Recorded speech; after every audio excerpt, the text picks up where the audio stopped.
I'm Sean Bose, concert visual designer in Los Angeles, California. Today, we're talking to PixelDust.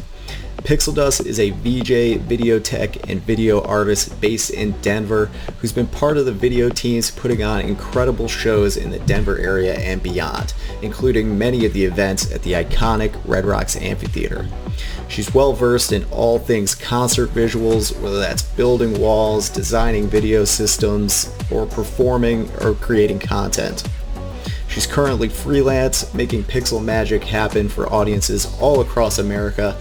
We're really excited to have her on the show. We've got a ton to talk about. So without further ado, PixelDust, thanks for being on the show.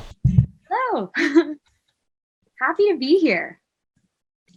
Yeah, thanks for being on the show. Very excited to talk to you today. Can you describe to me the moment or series of events that led you to say, I want to do this as a career?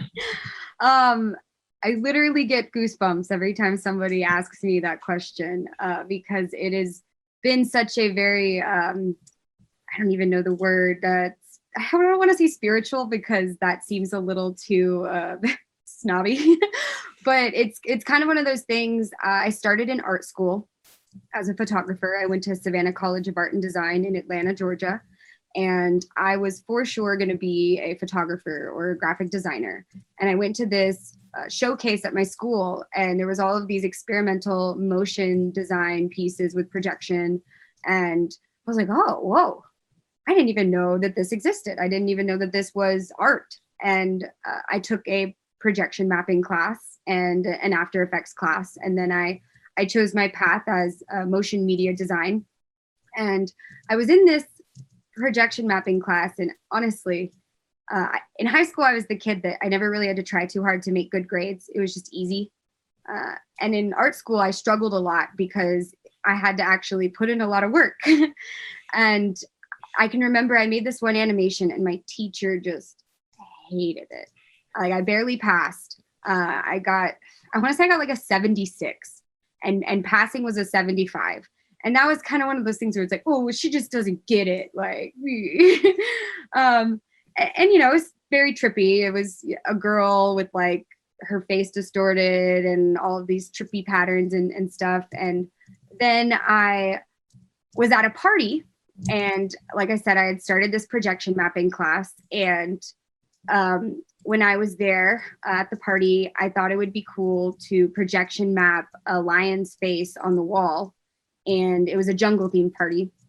And I was struggling with it. I had borrowed a projector from my friend, and I was using my like MacBook Pro that I had just gotten. And, you know, I had this like Resolume crack, and I was trying to figure it out. And this was Resolume 5, I want to say. And then this guy shows up, and he's like, what are you trying to do? And I'm kind of like, well, like, explain it to him. And he's like, oh, okay. And then he sits down, he's like, let me show you how to do it. I'm like, what? And he's like, yeah, I work in a nightclub. I work in Resolume. I know how to map stuff. I'll show you how to do it. He sits down, he shows me how to map it. And then he asks to see some of my work. And I show him the project that I got a 76 on. And he's like, oh my God, this is so dope. Like, come sling busies at the club. And I'm like, what? He's like, come sling busies at the club. And that's kind of the catalyst of it all, you know? So that happened. And then one thing leads to another. I start working with Imagine Music Festival and their team, and doing some visual stuff with them, meeting production companies. I start working as a stagehand while I'm also still doing photography work. I would shoot shows, and then I would start talking to the LDs and the people behind the desk, like, hey, can you do this? Hey, can you do that? And forming these relationships. And then it all just kind of coalesced, and I started getting gigs. I started getting real gigs. And then my first real gig was with Warner Music Group. And they flew me out to South by Southwest to do visuals for a series of music videos. And it was kind of one of those things where I was like, I can make real money doing this. This isn't just an experimental thing that I do because my animation work isn't corporate or commercial enough. You know, no, this is a real thing. And there's a whole community of people behind it. And, you know, I just keep going, working at the club, you know, picking up odd ends and jobs. when I have to, slinging steel for stagehand companies, and then people start to notice my ability to pick up on signal flow, and I start doing camera gigs, and I start being the person to do these more technical jobs. And then my twin sister, who's not in the music industry at all, she's major corporate consultant person, she moves out to Denver, and she's telling me for a year or two, move out to Denver. And I come to a festival out here, Sonic Bloom. And while I'm here, I just cold call production companies and Brown Note Productions. I called them and I came in, and everything just clicked. And I moved to Colorado, and full-time music industry ever since. That's awesome. Wow, that's an incredible story. There's a lot to unpack in there, and I think we'll try to touch on a few of these things. I think it's funny. I've noticed in a few, in my own story too, a lot of us are we didn't get that good of grades in art school. we really tried. We really had the passion there, but something about our shit was just a little too weird, or it's not quite what the teacher had in mind.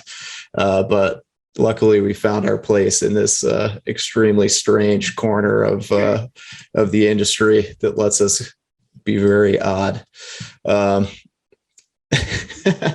That's awesome. So I want to rewind a little bit further before we kind of get into some of these things. Where did this interest in like tech and art and photography emerge? Like, what type of, were you always into this type of thing?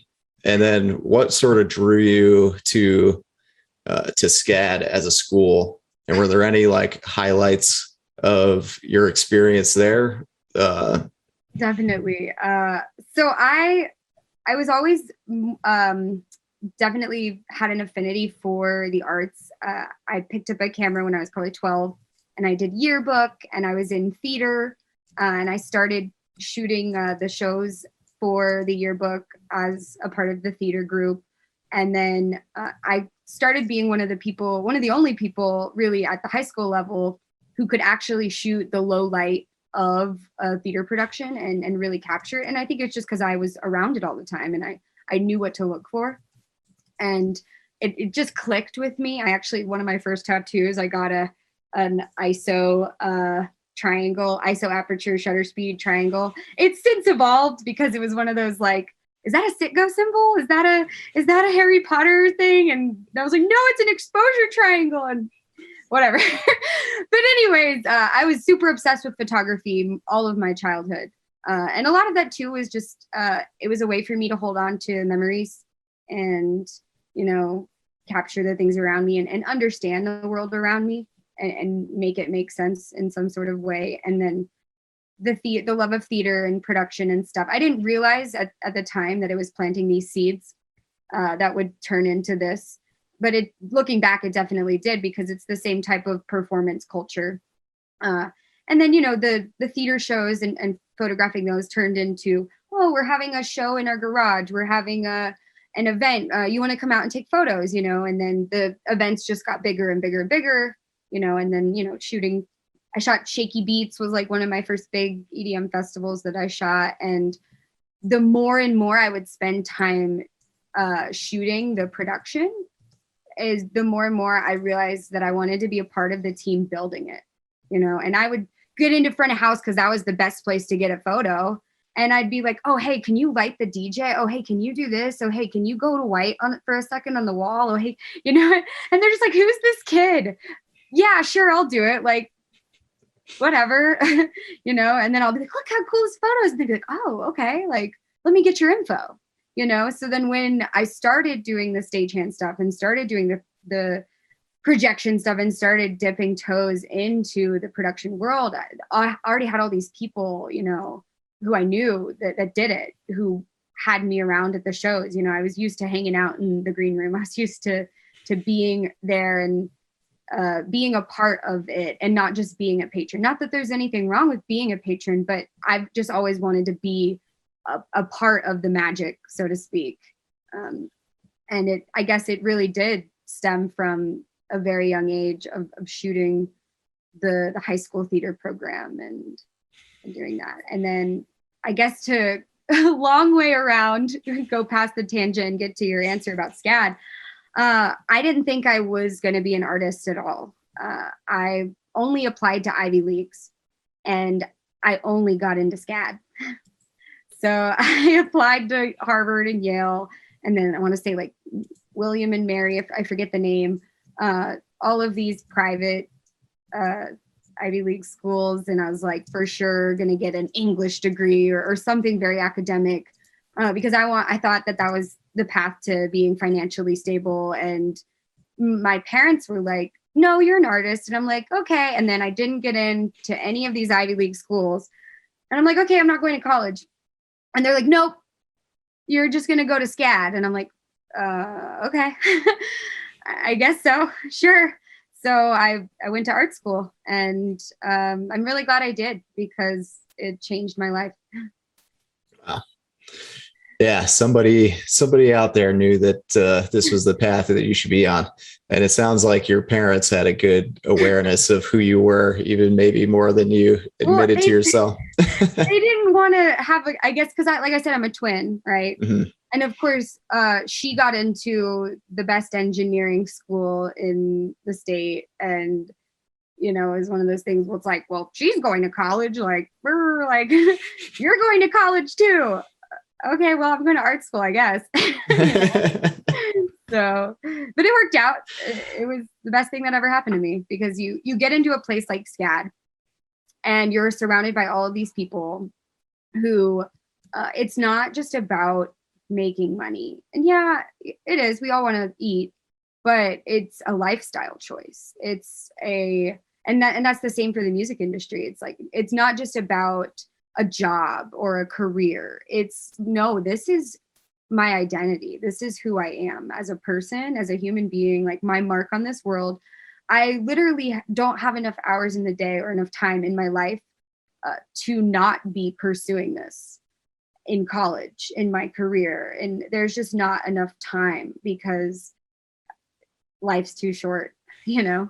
And that's kind of the biggest takeaway that I think I got from art school, is that it's very much a choice in everything that you do, from, you know, the way that you speak, the things you consume, the career you have, the way you present yourself, the music you listen to. It's all a lifestyle choice. And I think that that's what draws people to these creative industries and these weird corners of the world that you were talking about, is kind of realizing that, you know, this is the only way. Because my time here is just too short. Wow. Yeah. I'm just going to sit on that for a little bit. That's it. Not too much, too heavy. No, that's awesome. This is gold. This is great. Yeah, really profound stuff. And yeah, I mean, I think that's part of what allows people to be successful in this, is when you have that mindset, because, you know, the money doesn't come fast and easy and quick, especially in the early days. So let's talk about the transition to like from school to those first gigs. You told me a little bit about some of those, and like meeting some people that work at nightclubs. You sort of met some people at parties and things, and were meeting people doing photography. Yeah. And started getting into this production scene. How did those first gigs happen? And just tell us the story kind of surrounding those first few gigs.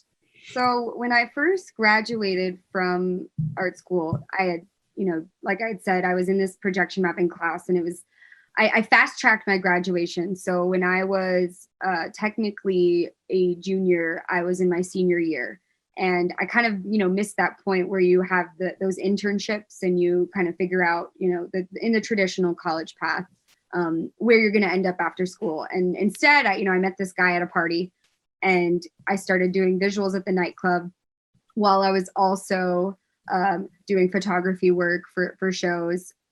Something I didn't mention earlier, which I think is kind of a part of the story, is I was also vending in my free time festivals like beer and food and stuff. So it was kind of like I was always at a show, you know, and I think I started, you know, I would, you know, go on my during school breaks or summer breaks or take off school to go do these festivals all over the Southeast and just sling food and drinks. And I made good money. I made cash, you know, it was what you make when you're in college. And I started seeing people at first I would see photographers and I'd be like, next year, that'll be me. Next year, I'll be on that side of the counter. Next year, I'll be, you know, doing that, whatever. And then I had near the very end of my career at SCAD, I had a meeting with a career success advisor. And he set me up with Nickelodeon and GE and all of these companies. And I had what I thought were great interviews. And then nothing panned out. And I think it's just, you know, my work just wasn't very fitting of the mold that they were looking for in those places. And so he kind of recommended a production company, a labor company, and introduced me to the head person in charge of the Georgia division of Rhino Staging. And I started literally September 2018, I think was my first gig. It was one music fest. And this was my first like real paid gig. You know, subsequently, like I said, at the same time, I guess simultaneously, not subsequently. So simultaneously, while I'm starting with Rhino, and I have this gig in September, I'm also doing stuff with Imagine for projection stuff. I'm kind of doing visuals at this club. I'm not getting paid anything because I'm still learning Resolume and everything. I'm still shooting shows. And then I meet this guy named Andy Lala, and he was kind of a mentor to me. And I met him doing one music fest in Atlanta, Georgia. And we were slinging steel, building stages in 98-degree heat in Georgia. And I was like, oh, but I was making money. And then after we would build the stage, we would get to be a part of the show, you know, if you got the show call. And they liked, not that not everybody who works at a labor company is smart, but they want the sharper people on the show calls because there's a little bit more technical work. So I started getting show calls in and I was like, oh, this is cool. I'm working at a concert. This is cool. Like, I'm not just getting paid this subpar little rate from the opener that brought me in to shoot. Like, no, I'm getting paid a real wage to come in and, you know, be a part of the show. And those first gigs were very pivotal, very monumental, because then I started working with production companies and kind of understanding how it worked, understanding that there's an audio and there's a lighting and there's a video team. And I just gravitated towards video.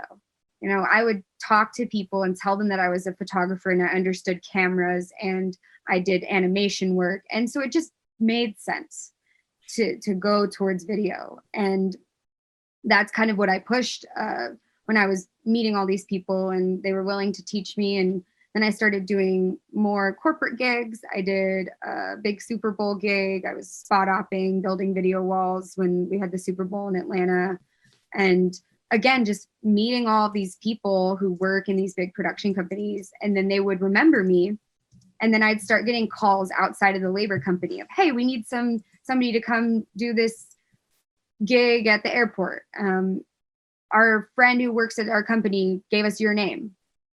Can we just hire you in? You know, and it would just trickle in like that.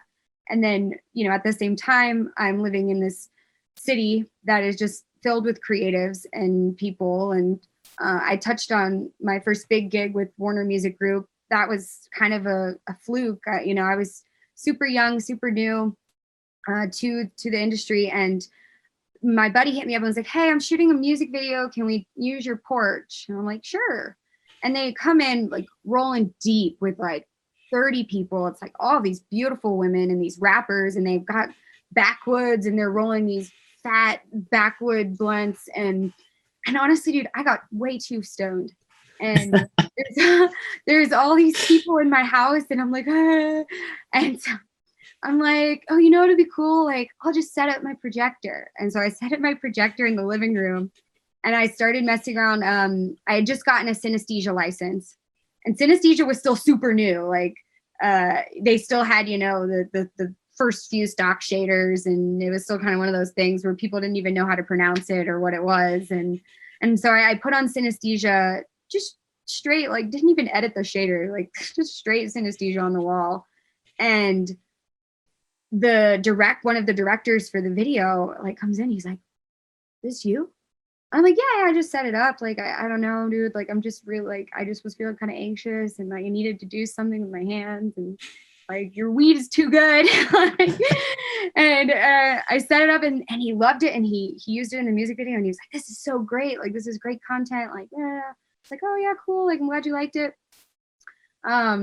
We kept in touch, and then a few months later, I get this random message on Instagram. He asked me for my number, and at first I'm like, oh, what do you want? Like, you just want my number? Like, okay, what's up? And I give him my number, and then I immediately get a call. What are you doing March, whatever? Do you want to come to South by Southwest and do a projection gig? And I'm like, yeah. What's the rate? And, you know, I'm comfortable talking about the rates. I think everyone should be. I mean, it was almost $3,000 for 2 days. And I did have to do a lot of pre-pro. Like, I had to book the gear, and I had to, you know, spec the space and figure out what lens we needed and yada, yada, yada. But for somebody fresh out of college who's building decks for money and vending, you know, selling pizza and beer at festivals, you know, to pay the bills, I was like, dollar signs in my eyes, like, yeah, like, I'll figure it out. I don't even care if I don't know how to do any of this. I will figure it out.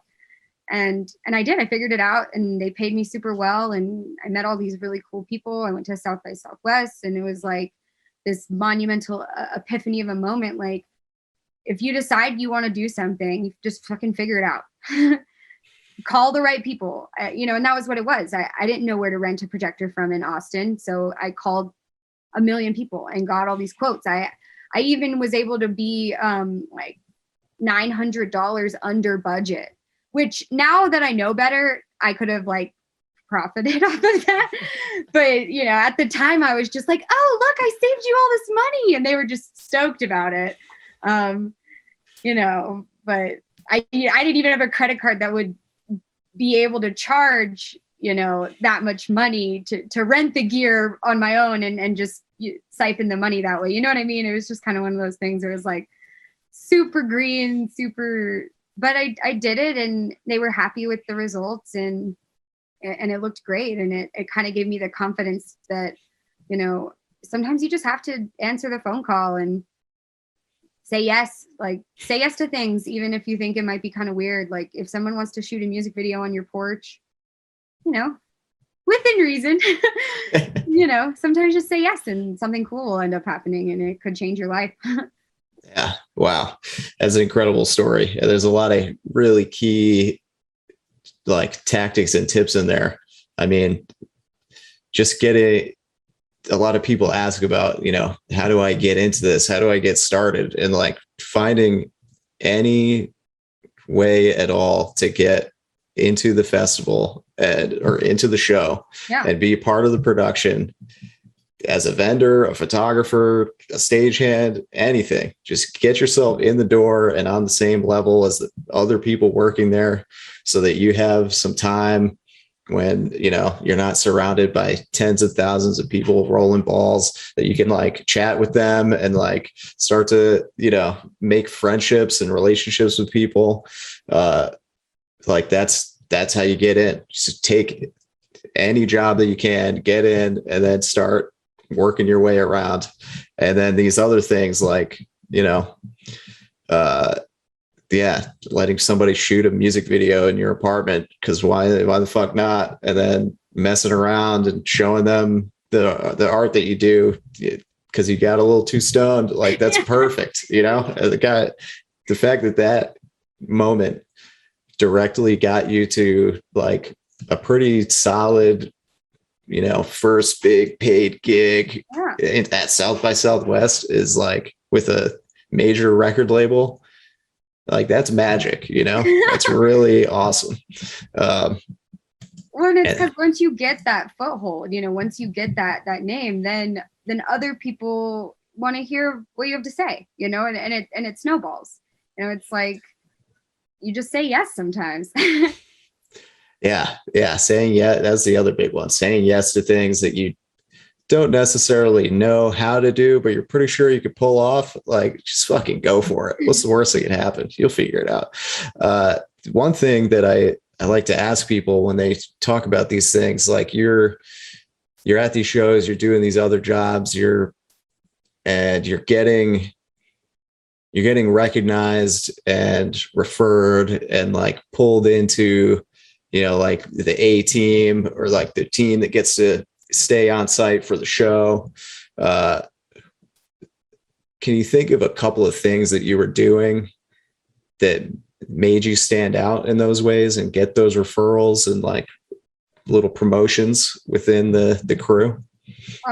Attention to detail is a big thing for me, and it's a big thing for me now, with where I'm at and teaching other people. When someone tells you or asks you to do something, don't have them have to tell you twice. You know, knowing your limits physically, when to ask for help and when you don't need to ask for help, knowing that right there is, I think, the key to any person who's new to any job or any industry. Knowing like what you can bullshit your way through, and knowing when you need to call somebody else, you know, and knowing what questions to ask, being early, being on time, being in a good mood, looking people in the eye, the firm handshake. I know that that's maybe more of a pre-COVID thing, but that is something that some people have always commented on, you know, is like, I make sure that like right here, this spot right here on the thumb, you got to make contact.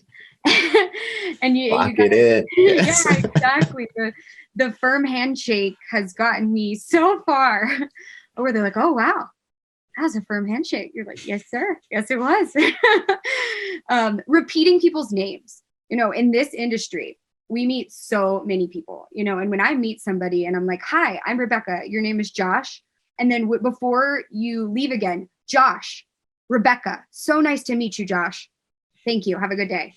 Like even just little shit like that, like knowing people's names has gotten me so far, because it makes you a person, and it makes them feel like they're a person.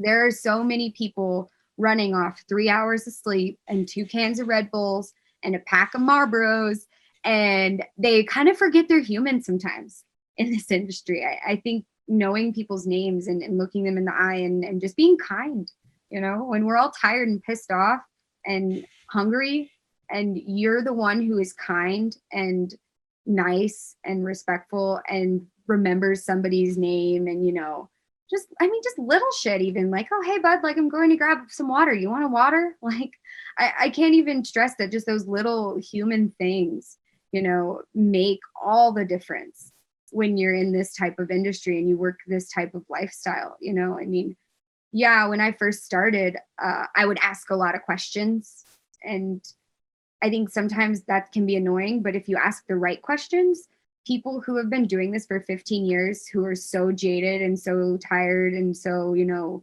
like I said, running off 3 hours of sleep, and that's been there every day for the past decade.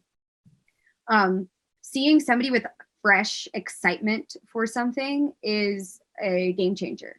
Oh, you're excited about this thing that I've been doing for 10 years. Oh, you're asking me questions. Oh, let me teach you. And then they think, and they're like, oh, wait, I need a person to help me with this thing. Oh, who was that girl? She had such good energy, and like she was so willing to learn, you know. You can teach anybody how to do any job. You know, what you can't teach somebody is how to not be an asshole and how to be, you know, good to be around. And, you know, that's kind of, I think, a big thing too, is that people are like, oh, they get all grumpy and angry, and like they forget, like, we're literally building parties. Like our job is to make a party. Like, don't forget that. Like, no, we're not necessarily here to party, but we're still here to build this adult playground for other people. And there's something really cool and special about that. And a lot of people forget that, and they get grumpy and they get mean and they get miserable to be around. And when you're the opposite of that, it really, really sticks with people. Mm-hmm. So true. It can be such a, it is probably one of the coolest and funnest industries to work in, but it can be very stressful, very long hours, late nights. So yeah, just being that little ray of joy and kindness, it does make all the difference when you're in those late night hours. I want to skip ahead a little bit to kind of the current day, working with, and maybe the current day and the pre-2020 day, but working at Brown Note. Can you describe your like day-to-day, what it's like, what you're getting involved in, what your responsibilities are, things like that? Totally. So working at Brown Note Productions has been such an amazing experience for my life and my career. And I've made some of the friends that I know will be in my life forever through these experiences. And that's a big part of it for me, is the people. But my day-to-day there, we start with a prep in the shop. So we'll figure out, we'll get a design or a drawing. We make the drawing sometimes. That part I'm not really involved in. I'm more involved on the gear side of things. So basically, okay, here's this thing we need to build. What do we need to make it work? And I'll help prep that and get that ready in the shop. And then if everything goes right in the shop, you roll onto site and you have everything that you need, from your cabling to your processing to, the gear itself, as far as like tiles or fixtures go, if you're doing lighting, or, the speakers, if you're doing audio. And then we will build it all and put on a great show, and then usually tear it down sometimes the same day. So that's the short of it all.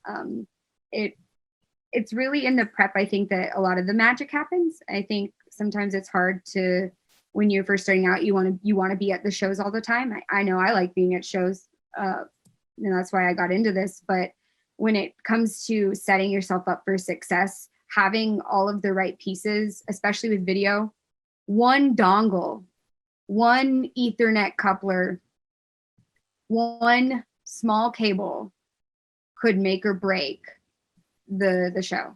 Like, you need a DVI to HDMI and you're in middle of nowhere, Ohio, and the nearest Best Buy is 3 hours away, and that's the only way you can talk to your processing rack to configure your video wall. I mean, if you don't have that one cable, like, you're not, the show is not happening. There's been so many times where it comes down to those little details. So in the prep work, understanding the big picture, but also understanding each little piece in the chain of the signal flow that's necessary to make something work is super, super important. And it'll set you up for success and set your teammates up for success too. Because a lot of the times working in a shop like this, I'm not only prepping gigs that I'm going to be on, but I'm prepping gigs for people who might be, not in the shop at all. And then they fly out to the gig, and I don't want them to know that I built something that isn't going to work.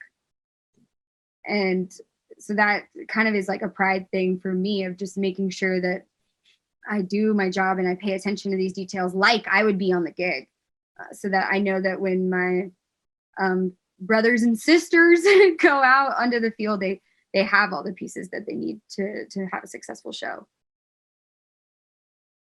Yeah. So I think you're one of our first guests on the show that does a lot of this, like the video tech side of things, as well as the VJ performance side. Can you,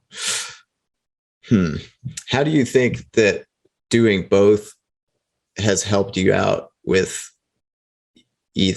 from either side? That's a great question, because this is something, and I don't want to throw any shade, because I love and respect all of the VJs that are building this community. But a lot of times you get these VJs that have no idea how any of the engineering side of it works. And it definitely becomes a hiccup, especially when they show up with a MacBook. And we've all showed up with a MacBook. We all have showed up with a MacBook at one point in time. Like I said earlier, when I was first VJing, I was on my MacBook Pro and it was great. And it was smoking by the end of the night. It was fine. It was it was whatever. But I definitely think as a VJ, as a content creator, I'm thinking forward to the days where I know enough how I would build a show that when I get to the point where I'm designing these rigs and I'm designing content to match the rig, that I'm not going to be looking at it as like, oh, like, let me just put this on a screen. No, it's going to be a very integrated thing. Like, I'm going to create content that fits the rig, and I'm going to create a rig that I know that can be built.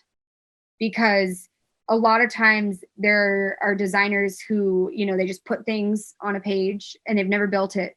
So it's like, oh, well, this looks cool. Yeah. But like, how do you make that happen?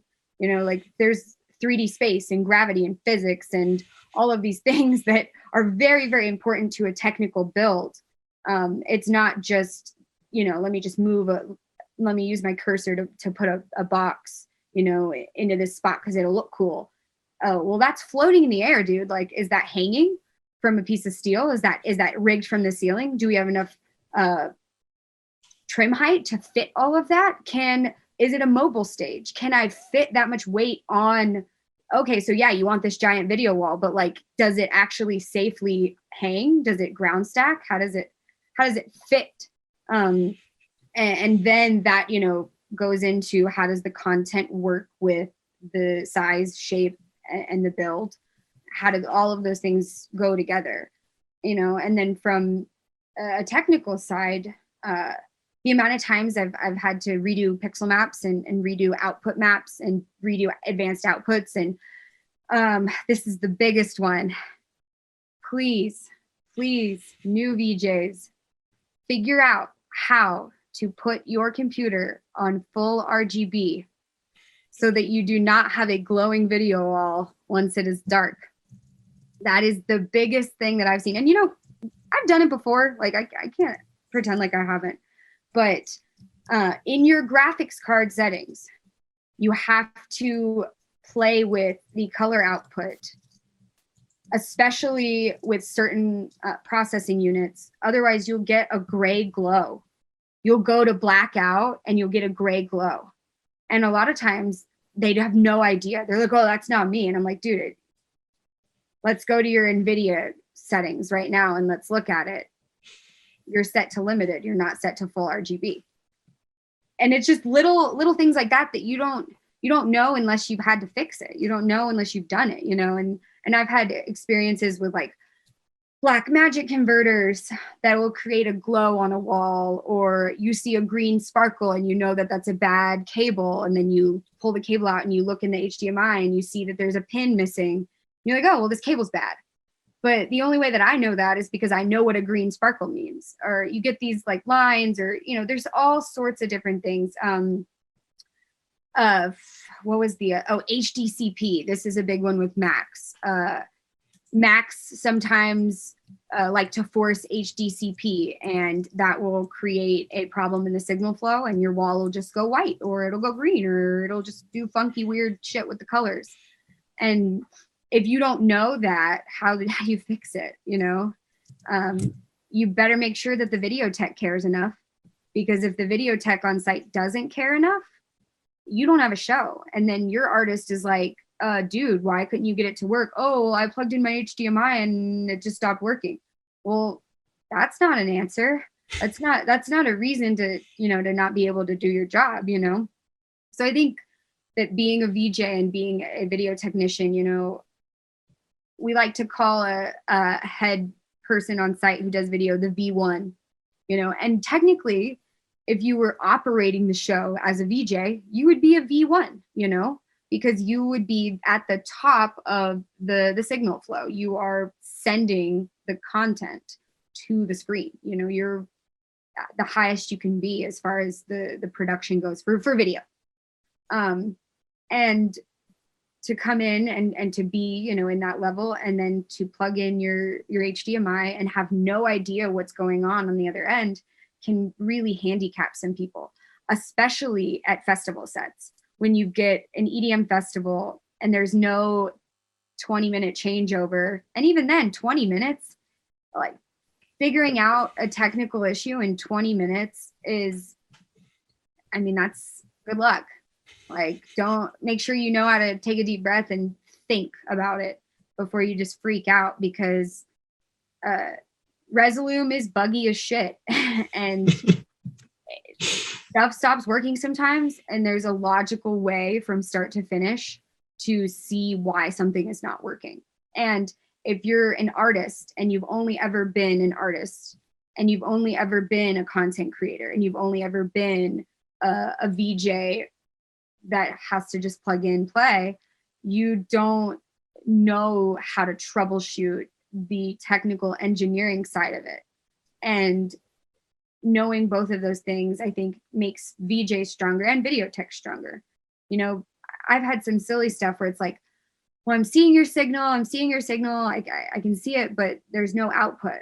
Oh, well, I know enough about Resolume that I can go in your advanced output. Oh shit, dude, your slice is turned off.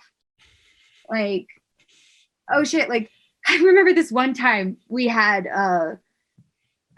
she was an older gal, and she just wasn't as familiar with Resolume, and she had her master fader down. And so it was, and we couldn't figure out, we're like, what is going on? I'm like looking in her file, and we're like looking at all this stuff. We're like, oh shit, your whole thing is just turned off. Like, like it's really that simple. Like, and those kinds of things, you know, if you're a video tech that has only set up walls and racks and knows nothing about Resolume, you wouldn't think to check that, you know, like that'd be the last thing you'd think to check. And it just shit like that really can make or break a show, especially, like I said, with these short change EDM festivals. Yeah, I mean, we are all part of the same signal chain, so it's helpful to know at least a few steps down, if not all the way, you know, between you and the wall, kind of what's happening, so that we can help each other out.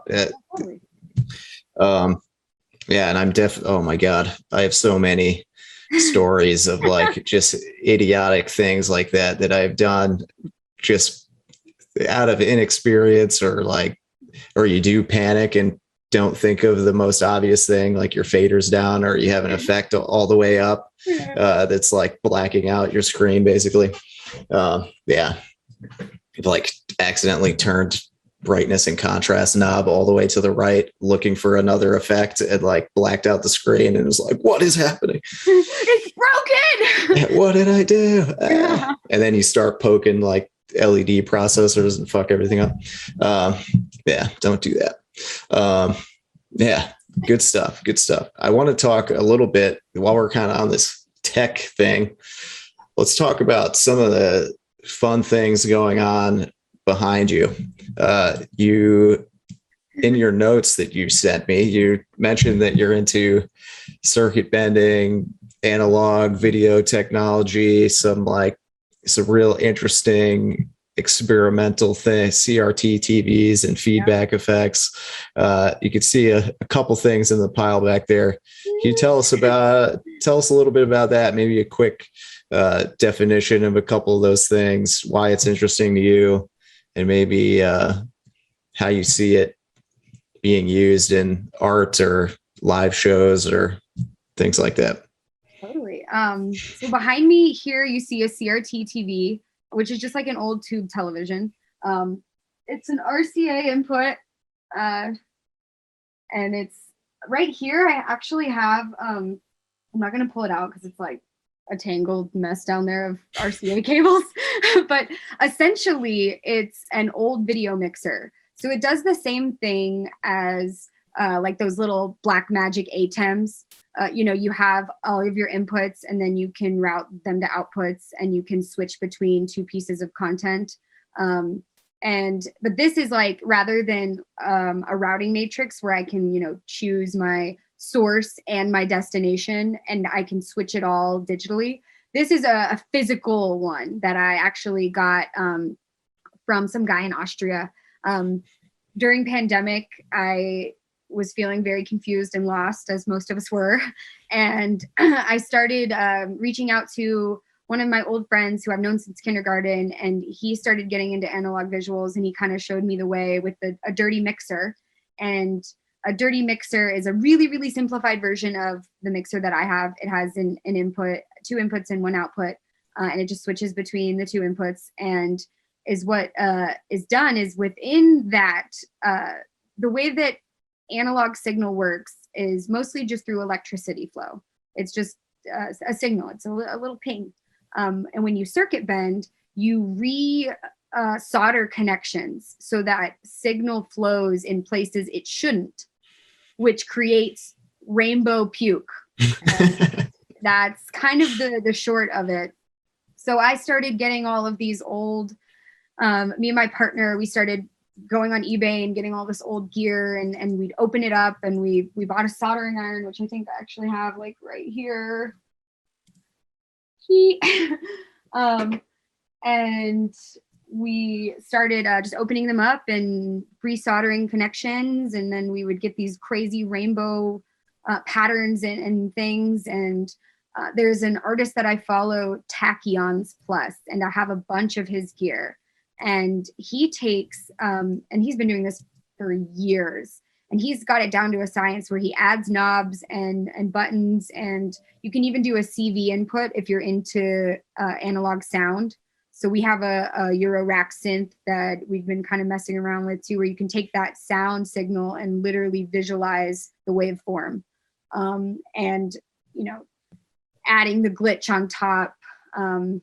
And so that's kind of been a rabbit hole that I've fallen down, just like always on eBay, trying to buy TVs and gear that everyone thinks is garbage, but it's getting this resurgence. It's kind of, I would say, the video version of vinyl. Like there is nothing that compares to the sound of a vinyl record. It has a texture that is just so unique. And that's why people who really love old music and get into collecting vinyl, we have a bunch of vinyl here too, because it's just, you don't get that. Like, yeah, you can do particle effects, you can Houdini it, you can make whatever you want to make in whatever program, Notch, Touch Designer, there's all of them, all the buzzwords. But you cannot replicate analog texture in any way. Yeah, you can buy your plugins and add your glitches and add your stuff, but it's just not the same. And I think that especially with this surgence and this renaissance, so to speak, of all of these digital artists making all of these super polished pieces, there's also a faction of us that are kind of like, wait a second, like, let's not forget where we came from.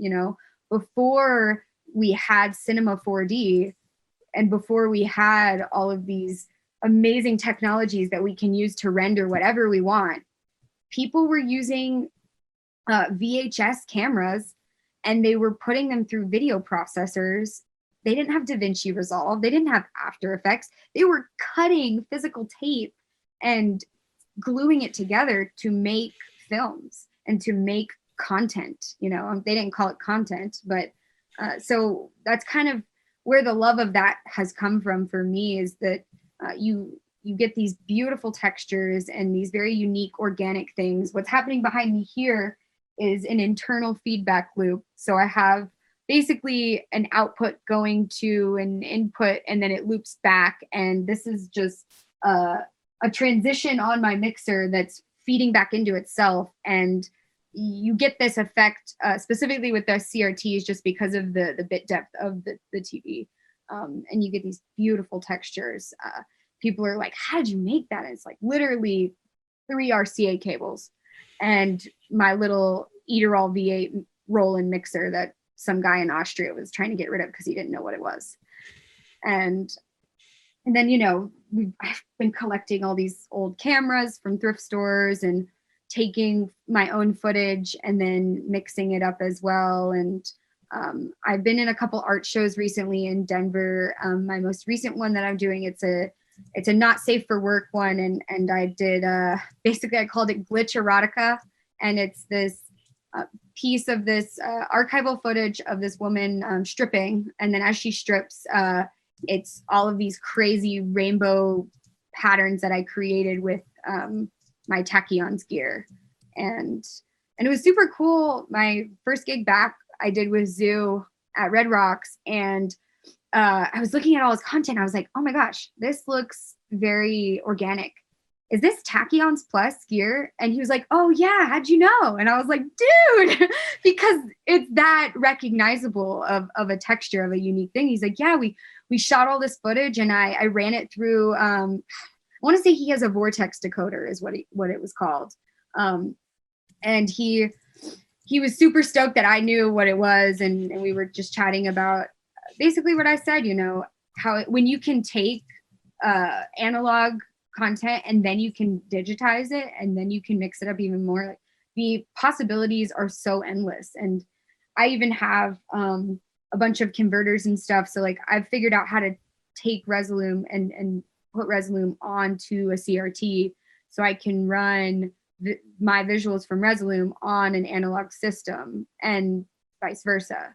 So, it's kind of one of those things of like, how can I mix it up? How can I change the game and do something different than what everybody else is doing all the time? And it stands out. It looks different.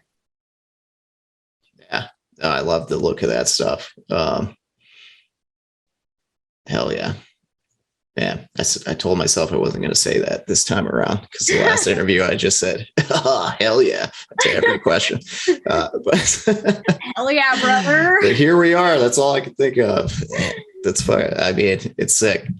I've been meaning to get my hands on one of those things and start playing around with it, but I'm been slacking. Add it to it, man. I'm sure it's long, but just add it to. Yeah, I gotta just do it. Right? Just buy. It's a write-off, right?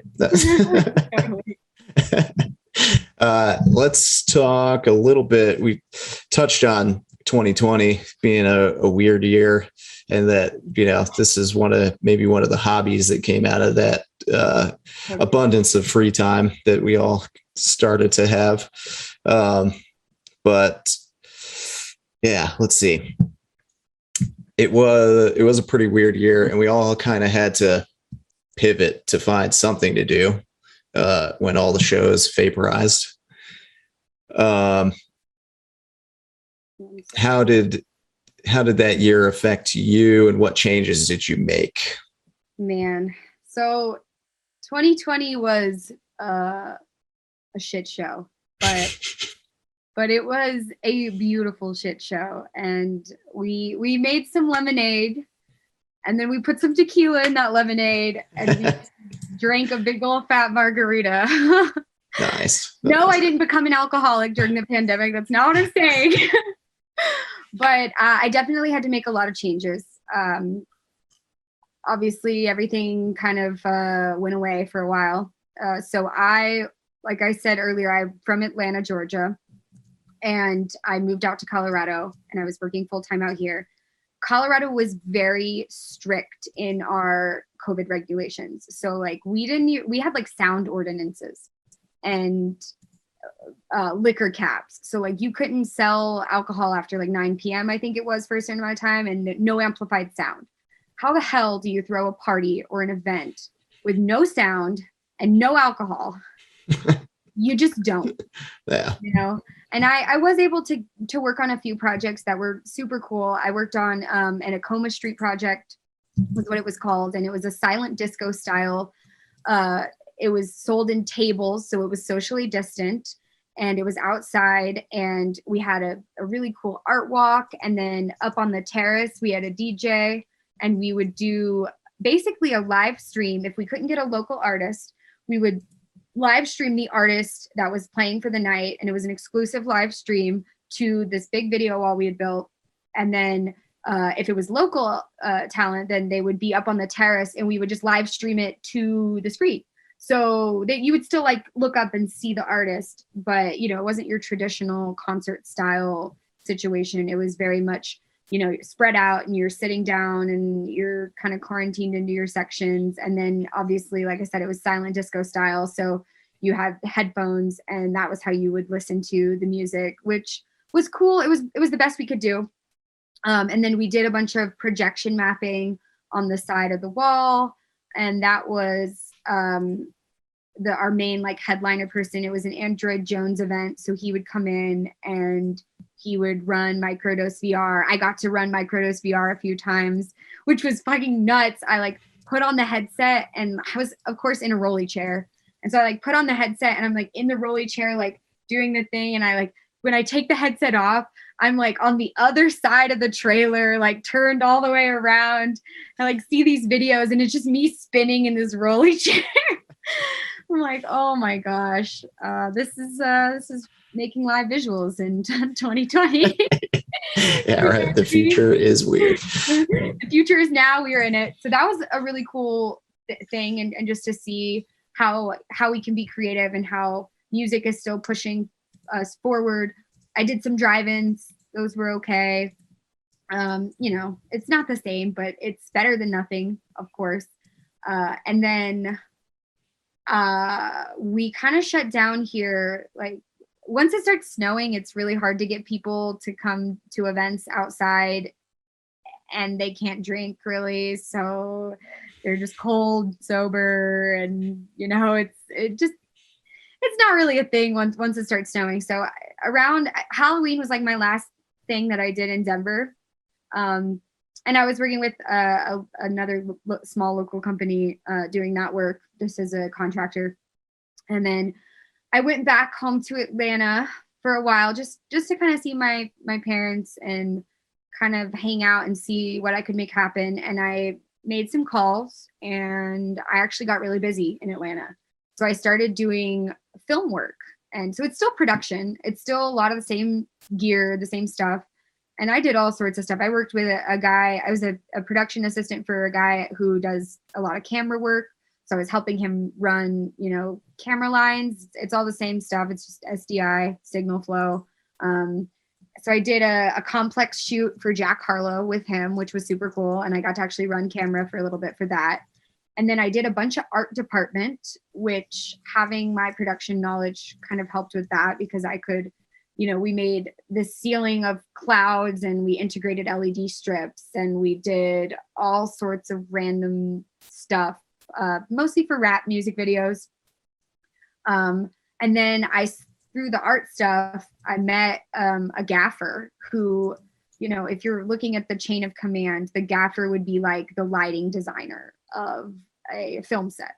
So I started working with a gaffer and doing a lot of dimmer opping with those Astera tubes. So I would create looks, tech the lights, run power, you know, all those sorts of things. I didn't even really know who Young Thug was, but I did a Young Thug music video was my first gig as a set lighting technician. And I was kind of blown away. The way that the film industry works is it's very transferable skill sets, but it's just very different pace and very different gear. Like I call a power cable an Edison, and most people that I work with say like, oh, can you grab the Edison? Well, they call them stingers. And so there's just little things like that. You know, we call it 4-aught, they call it cam lock, feeder, you know, it's these weird little terms that are different. You know, you come around a corner and they're like, points. And it's like, what? Oh, you're telling me to get the fuck out of the way. Gotcha. So I did that. I did a Netflix thing, which I'm super excited about. It comes out in October. It was a WWE thing, which will be like a Halloween thing. And I helped set a bunch of lighting for that, which was super, super cool because I was helping set looks and program lights for the set, which was neat. It's not as much what I'm used to doing, which is video technician work, but it's still lights. It's still, you're still turning shit on and making it work, plugging it in, you know, same, but different. I did a big Discovery Channel thing, which is actually on Discovery Channel's streaming service right now. It's called Getaway Driver, and it had Michelle Rodriguez was the host, and it was a competition for people. They would come in with their cars, and they would essentially race around this track and try to get away from the pursuit drivers. And we set up all of the lighting for that, and that was in Augusta, Georgia. And I was there for a month, maybe longer, setting lights for that. And so, my pandemic, I really wasn't very, very free. I actually was working quite a bit, mostly just because I made the move. I saw things were happening in Atlanta, and I just was like, okay, I guess I'll go back home for a little while, and made a lot of really cool friends and did a lot of interesting projects. And those skill sets are definitely useful to me now, being back in the industry, the music industry, because it's all just the same hustle and the same idea of communicating with people and making stuff work, long hours, same, but different. But I'm definitely happy to be back at concerts, because as much as I loved all of those music videos and other gigs that I did, there is nothing that beats looking out at a crowd of people dancing, and when the lights flash or they strobe and everyone screams and freaks out and is, stoked about it. That energy, that just doesn't exist on a film set. You do have the final product, but you got to wait 6 or 7 months before you even see it. So it's just a very different type of gratification, especially for somebody like me who's super ADHD and, trying to, hi.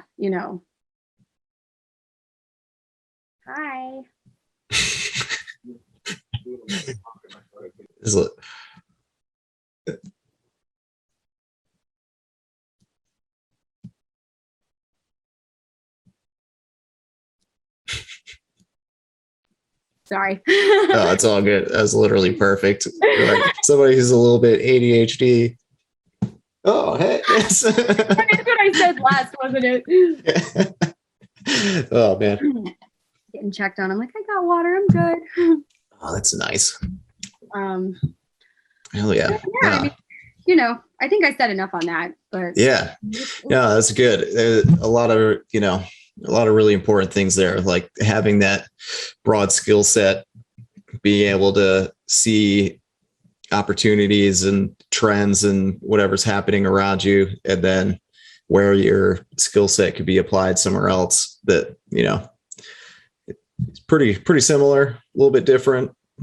Maybe I don't know the terminology, but if I could figure it out, I mean, it's all parallel. And that was kind of the thing too, is it's like, I almost stayed in Atlanta. And like, when I first came back to Colorado again, I was getting nonstop phone calls like, oh, like, are you still here? Like, we need people.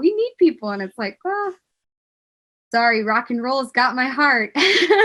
Yeah. I transitioned into like XR production for a while and was doing a lot of that. And it's a similar type of thing. It's like, it's music. There's a lot of the same guys I was working with in the live events and content and stuff like that. But we were just sitting in a warehouse in the Valley instead, and doing this stuff. Yeah. And some different words, a lot more cameras around, whatever. But yeah, I don't know. I kind of shows came back, so I'm kind of back doing that. Sorry guys, I miss you. I totally get it. And I even did I mentioned this earlier, I was a Zoom technician for a while. So I would do OBS recordings in Zoom for a legal disposition company. Oh my gosh, dude. It was like, I would literally fall asleep while I was doing it. And it was just people all day arguing about money. And it was one of those things where it's it was the wrong lifestyle choice, And I did a lot of random stuff during the pandemic, but that was probably one of the most boring things. That it made me so much money, but it was so boring. Yeah, those usually go together, unfortunately. Yeah, exactly. Nope, this isn't for me. I I'm okay with taking the leap of faith, because when we came back, a lot of people didn't come back with us. You know, a lot of people don't want to tour anymore. They don't want to work in this industry. They don't want the volatility of it. They don't. And I respect those decisions, but it's not me. This is my life. You know, you find a way to make it work. So. Hell yeah. On that note, how does it feel to be back, and what is life like back at, doing shows at Red Rocks again? Oh my gosh. It's awesome. It's awesome. Put 5 pieces of cloth on my face. Give me a shot every week. I don't care. I will do whatever. I'm we're back. Like, we're back and it's happening and we're full throttle and it's not going to slow down, and knock on wood.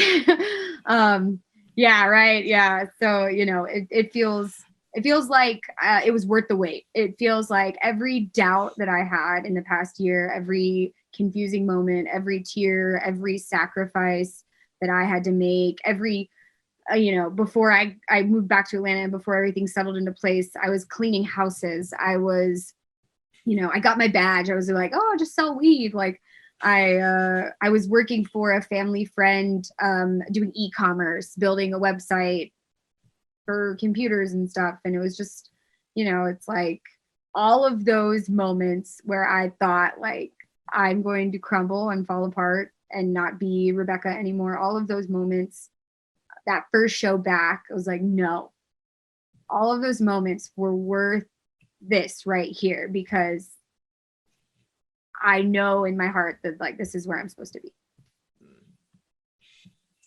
Yeah, that first one back felt so good. Oh my God. Oh my gosh. I can't wait. I have a show coming up this weekend again. I perform gigs sometimes. I'm mostly a content guy, but it feels so good to be back. Yeah. Even as a content guy, though, to see your work out there again, and to know that your work is, making people lose their shit at a show again, and changing people's lives, and, making girls cry, like, that stuff is that, even as a content creator, I know, I think you interviewed him, actually. I think his name's Colin. Mm-hmm. And I met him at a Closey show in Wyoming a few months ago. And he was there, to see his content on the screen. It was kind of one of those things. There was a moment for him of like, look, like, I'm seeing my work on a festival stage again. Like, that, even if you're not the one operating it, that's still, like, that's your art, and you're sharing it with large amounts of people again. And that's super fucking cool. It's fun. I went to an Excision show on like 4th of July, and I had forgotten that sometime at the end of 2019, I had made some stuff for Sullivan King with the Imminent guys. Yeah. And I just totally forgot that was a project, because it never went on tour, really. They did like a couple shows in China that winter, and then like came back. Suspicious timing, Sullivan. Just kidding. I'm not. But I totally forgot. So like, I'm at the show, having a good time, and I was like, wait a minute, I think I made that. Holy shit! Oh, that's sick. Oh my gosh, that's so funny. Oh man, what sort of tools and have you been using over the years? What are you using now? Is there anything that you're getting into or that's on the horizon that you're excited about, future tech? Cool. So I guess I'll split this up in a way that makes sense in my head. So I'd say my top 5 pieces of gear as a video technician, what you should keep in your Pelican kind of thing. A decimator. If you want to be a video technician, a decimator is key. A capture card. I really like the Magewell capture cards. I think that those are the most stable ones that I've used. The dongle sack, you want a sack of dongles, USB-C to everything, DisplayPort to everything, HDMI to everything, have that ready to go. Something for building video walls, if that's what you're doing, and I would consider that technician work as well. You always want to have like a hammer or a podger. Dirty Rigger sells a really good wrench, and it has 4 different bits, and it has this like little metal tip that you can like really get into those latches, and you can slam tiles into place, and those work really well. And then I guess the 5th thing would be your laptop. Like having a server on site is so important, and knowing how to network your computer and knowing all of the display settings and knowing all of that fun mystical stuff. A computer that is running Windows, let me be more specific. That is one of the key things to being a successful video technician. On the VJ side, and there will be a little bit of overlap here, on the VJ side, I would also say carry a capture card, have multiple HDMIs, have a cooling fan. The amount of VJs that I see at these festivals that don't have a laptop stand and a cooling fan, and their shit just overheats and stops working. And it just sucks because there's really nothing you can do about it. I've seen people putting their MacBooks in coolers, wrapping it in a towel and putting it in a cooler before they're set. And it's like, oh my gosh, man, like, I'm sorry. And then I would say for gear, as a VJ, I like Resolume 7 because I like Command Z, but the most stable version is going to be 6. I have 5, 6, and 7, and 6 is without a doubt the most stable, no issues Resolume that I've worked with thus far. And 5 is just, there's not enough effects in 5. It just is missing a bunch of stuff. I would say a MIDI controller, grab mine. I like the MK2. I know it's kind of basic, but I like the MK2. This is pretty dope. You can change the colors of the buttons. If you're a VJ, you already know that. But I've seen recently a lot of people using these guys, MIDI fighters. Mm-hmm. MIDI fighters are super fun. This one's a button presser. I have a twisty knob somewhere in my file.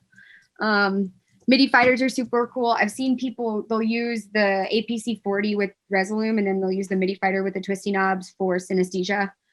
And that's kind of cool. I think that covers VJ gear. The fan is really the biggest one, I think. I mean, I've trackpad VJ'd so many times that I'm like, I can do without a MIDI controller. I've also seen somebody recently with a small tractor, and I know Zed's Dead's guy. He has I want to say a nano control. It's small, and I really like those for the VJs who fly a lot, because I'm really sick of bringing this MK2 everywhere. It just barely fits in my backpack, and it's just, I don't really use all the buttons. Some people love to map out every single button and do all the colors and everything, but honestly, for me, it's more about just having a bunch of content and then transitions between the content than it is about having a million effects. But that's just kind of how I VJ. Everybody's a little bit different in their style and how they like to rock it. I think that covers VJing, video tech, gear lists, what I would put in my Pelly. Hell yeah. No, that was great. Thanks for going for the whole list. That was cool. Yeah.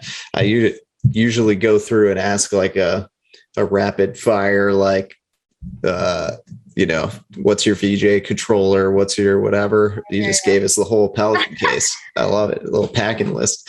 And then one thing I'd like to add for the video tech side of things, especially with moving forward into new tech, like you were talking about, if you're somebody who's interested in learning a certain type of processing software for configuring video walls, I'd say it's really cool if you could learn Smart LCT is the big one that we use with the Nova Star processors. And that's kind of the industry standard for most clubs, most places, you're going to find they're all Nova Pros, Nova UHDs. And so being comfortable with software that can speak with those processors is really going to make you successful. And even as a VJ, if you understand how a Nova Star works, even just on a basic level, then you can kind of tech things. Oh, is there scaling and it's not on my end? Oh, is there like a weird color thing? Is it too bright? Is there a contrast issue? Is the gamma off? You know, just stuff like that that can, you know, really polish a show and take it from like entry level to, wow, this is professional work, knowing how those processors work. And then if you're going to step up a level and you're going to be doing big tours and stuff, Brompton to Sarah is the kind of the gamut right now. And with Brompton processing, and that's by Row Visual, you can do some really cool stuff with refresh rates, especially for people who are filming video walls. You can sync the refresh rate of your video wall with your camera so that you don't get that moire effect. So that's kind of important for XR people and people who are filming more. I know that with everything that happened the last year, streaming and filming content of people performing is not going to go away. So, you know, it's kind of, if you're trying to like, oh, I don't even know where to start, you know, a good place to start is Row has so many tutorials, and they have training sessions that anybody can sign up for all the time, and they'll go through it all, and it's super user friendly, and you can download the control software for free and learn it, you know, even if you don't have the processors, you can still be familiar with it. And then if you're, you know, going to look for a job somewhere, you can be like, hey, I know how to use this. And, you know, it just makes you more desirable. Again, as a VJ, to know that you can go into this Brompton software and you can adjust seams between tiles, and you can adjust brightnesses of individual tiles, and you can change color spacing and it's all in there. And it's way more control than what you have in Resolume or Disguise or whatever you're using to push content. It's way more control because you're actually controlling the pixels themselves through the processing. So. Hell yeah. Very cool. And thanks for the tip on that. There are, you know, the companies themselves put out training and tutorials and things like that. So you can go check these things out and start learning them. You don't need to be on site. You don't need a box. Same with Disguise and things like that. You don't need a $100,000 Disguise server to learn Disguise software. It's just an overpriced computer. Learn the software and you'll figure it out on site. Pay for it. Yeah, exactly. Hell yeah. Let's go. We knocked out a couple of these already, so let's just keep going through some of the rapid fire, this or that, favorite, this type questions. This one of my favorites. I'm really curious about your answer to this because you have such a wide breadth of knowledge and tech and all kinds of things. What is your secret weapon or little known trick or favorite little secret sauce? Do you have one of those that you use all the time that maybe people don't know about? I mean, I would say it's not necessarily super secret, but it's something that I think makes a huge difference. I have a buddy who I've been teaching Resolume to, and he's like, I'm getting bored of these effects. Like, how do I change it up? And I told him color palettes. I think that that's a really underrated effect in, I want to say it's not in 6. I want to say it's just in 7. It's the color palette effect, and you can make your own palettes and it changes the whole entire palette of the content. And I've done that, and I've done just like RGB invert, and people are like, whoa, how'd you do that? Like, it looks so different. And I'm like, literally, people want to, you know, glitch it out, and they want to do all these crazy things, and they want synesthesia. But sometimes the simple answer is the thing that can blow people's minds. Sometimes just changing the colors of everything and can really hit a beat and wow people. So I would say, you know, in the Resolume side of things, that would be my secret sauce. for video teching, this is gonna be so lame and basic, but like sometimes, dude, just turn it off and turn it back on again. Hell yeah. Literally, the amount of times that I've unplugged and replugged and it just works, I don't question it. You know, video walls are sentient beings. Like they sometimes get angry and you just have to, you know, go give them some attention. And sometimes they need to sit in timeout for a second. I would say for video teching that those kinds of things, I mean, shit, secret sauce. I want to come up with something better than that, but really it's all about like signal flow and patience and understanding, like you were saying earlier, like you freak out and you start pressing buttons and changing stuff on the processors and stuff like that. The secret sauce for being a technician is being super, super logical and calm and patient and just starting from top to bottom. Okay, start with power. So I did a Steve Aoki gig a few weeks ago, and our DJ booth, like it was, of course, all the openers were fine, whatever. And then Steve Aoki comes on, a second song in, like some of it just, it was being weird. And we were like, what happened to the booth? And we fixed it immediately before really anybody noticed, but somebody had just turned it off, you know? So like, rather than running new data lines and plugging stuff in and changing the config and trying new cables and, you know, we started from the very beginning. Is this shit plugged in? Oh no, someone messed with it. Someone unplugged it. Like it's literally that simple. You know, it's start from the beginning. The beginning is power. Or is everything powered on? Okay, everything's powered on. Okay. Now we go to the tiles themselves. Are they all passing signal to one another? Okay, they're all plugged in. Okay, so now we go to the processor. Is everything plugged into the processor? Is everything in the right spot? And then you go to the configuration. Okay, is everything configured right? Now in my configuration, I can see, okay, I'm missing a tile here. That's where it breaks. That's where the chain breaks. Okay, let me go back to the wall. Okay, it's plugged in. So is it the tile? Is it the width itself? Okay, well, let's plug into the top tile and let's see if we pass signal through that. Okay, so now we've eliminated, it's not this port, it's got to be this width. Okay, so what can we do about it? Change it out. You know, it's just knowing, like, start from top to bottom so you can catch it if it's something stupid. If you're just like, oh, it's not working, I need to run a new line, I need to turn this off, I need to change a tile, you get ahead of yourself and then you create problems before you fix them. And if there's any secret sauce to video teching, you know, it's that, or it's knowing who to call, because you can't Google a lot of this stuff. A lot of the stuff it takes to like make it work, you can't Google it because there's no forum for this. There's Facebook groups and whatever, but as far as like Googling specific, like this stopped working and this happened and it's set up like this, there's no magical formula to knowing that. It's literally just, do I have a friend I can call who's done this before? And usually I do. Yes. Yeah, good stuff. Secret sauce is a deep breath. Seriously, I know, as simple as that sounds, it's just on a lot of times a simple thing can make the biggest difference. And going back to your VJ tip, like, you know, making some colors match or like putting together a color palette for some content, it can elevate it to such a high level of like polish, compared to, you know, throwing more fucking glitch on some stuff. Yeah. What is your favorite piece of analog rainbow puke generation tools? That's the worst question ever. No, I love that. Rainbow puke generators. Yeah. The best one.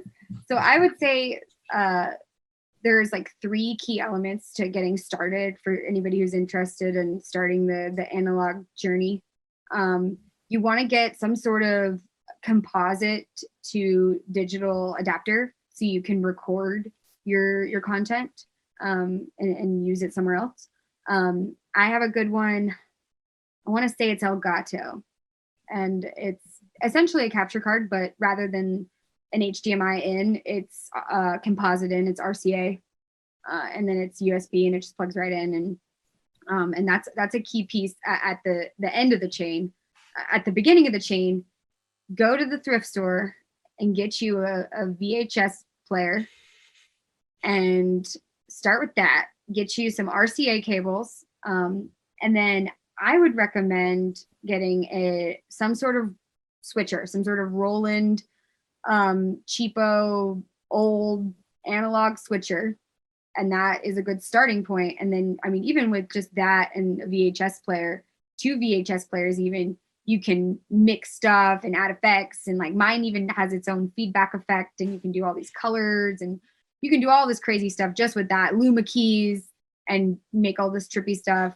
If you want to take it a step further and really get some rainbow puke going, Tachyons Plus is my favorite vendor, and he takes old JVC, old Archer processors, old stuff, and he opens them up, circuit bends them, adds knobs and switches, and paints it, makes it all pretty. And it's super, super easy to just plug and start literally just pulling knobs until you get some really cool glitches going.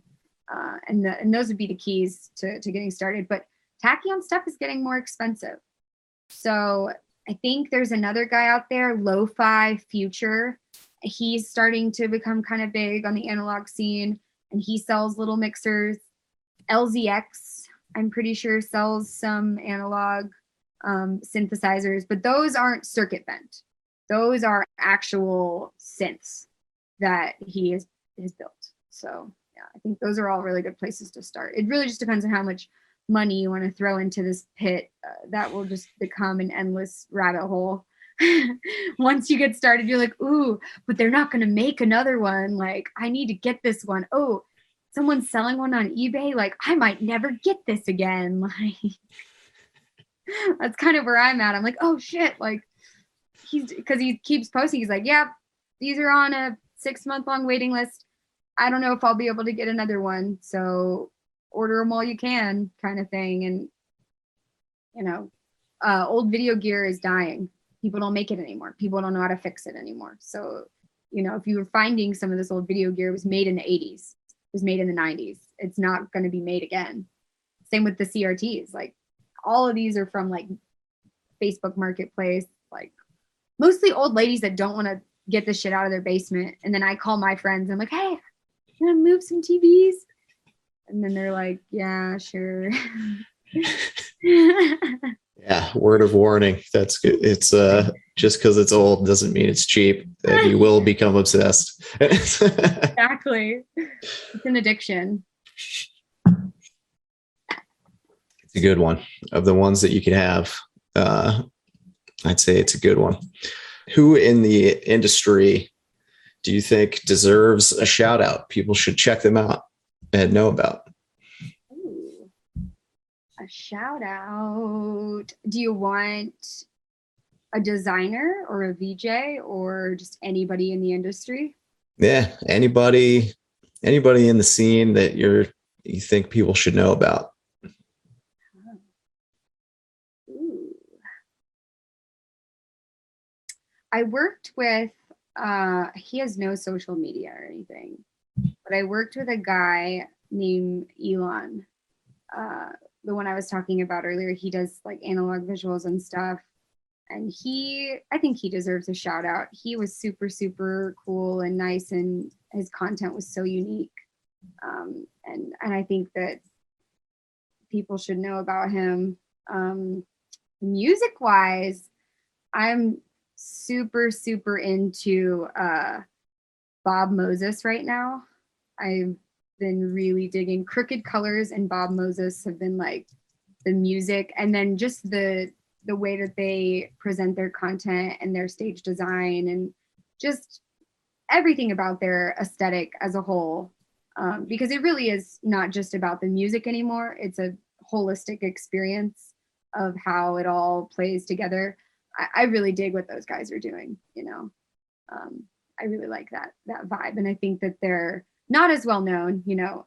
I would say Rufus Du Sol as well, but I think Rufus Du Sol is popular enough now that giving them a shout out isn't necessarily everyone already knows who they are, but I think the ones to watch out for would definitely be like Crooked Colors and Bob Moses. Do you have a gig story? It's either a horror story, a funny story, or the most amazing, life-changing experience of your entire life. And can you tell us that story? The one I really want to tell you, I can't. I can't. I would get in trouble. So I'll try to think of something else that's a good replacement. Yeah, I mean, this is a pretty memorable thing, and it's a very, very Colorado thing. I've done so many gigs in the snow, and we did one gig in the snow, and the tiles were literally frozen together. So we had to take a giant heater tube and melt the latches because there was icicles this long on the latches of the video wall. And that was pretty dumb. So that was pretty memorable. I couldn't feel my toes or my fingers after that. That's not it's not super exciting, but that's definitely something that I will never forget is trudging through feet of snow to tear down a drag show video wall. It was last Halloween. It was a drive-in drag, RuPaul's drive-in drag, and it was just like feet of snow. Wow. Giant icicles, and like I have photos of the snow just packing on top of the Abstin cases. Like, oh my goodness. And then those are the moments where like, I love my job. I love my job. I love my job. I love my job. Like if I tell myself enough times, right?